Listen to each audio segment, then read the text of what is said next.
ज्ञानेश्वरीच्या प्रत्येक ओवी किंवा एखादी ओवी तरी त्या अर्थाप्रमाणे, पण कोणती ओवी की जी ओवी ब्रह्माशी अशा प्रकारचं एक रूप बनवते. तर तद्रूप बनायचं, तद्रूप तेव्हा त्याच्याकरता आपल्याला मान्यता तशी बनावी लागेल.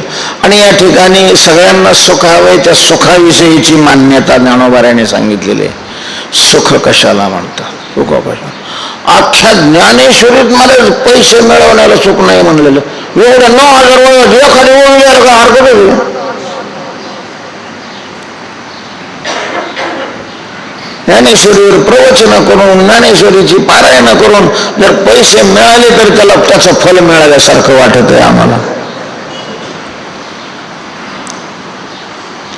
एक तरी ओवी अशी असावी. सुख सुख जीवाने आत्मसम्मुख होणं. आत्मा कुठे? आता ती व्यापनवती ती आत्मा. अरे आत्मा आत आहे, आत्मा आत आहे, आत्मा आत आहे.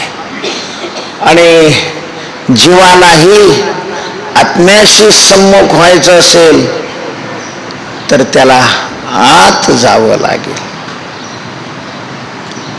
आत अशा प्रकारचं जावं लागेल. आत काय भगवंतानी या शरीर तर उद्धाराकरता दिलेले असं संत सांगतात. आणि मला शरीराची रचना अशी केलेली आहे की तो आत घुसलाच नाही पाहिजे. परांचे खाली विकृत स्वयंभू तस्मात् पराम पश्यति नांतरात्मन पराम पश्यति अंतरात्मन न पश्यन्ति. बाहेर बाहेर जाग झाल्याबरोबर डोळे उघडले बाहेरचं दिसत. कान तर लावलेलेच नसतात. झोपेत मुळात फक्त बंद दरवाजे कशाचे असतात? डोळ्याचेच असतात. बाकीच्याला दरवाजेच नाही म्हणत. सिंगणापूर बाकीची सगळी इंद्रिय सिंगणापूरची घरं आहेत, तिथं दरवाजेच अशा प्रकारचे नाही.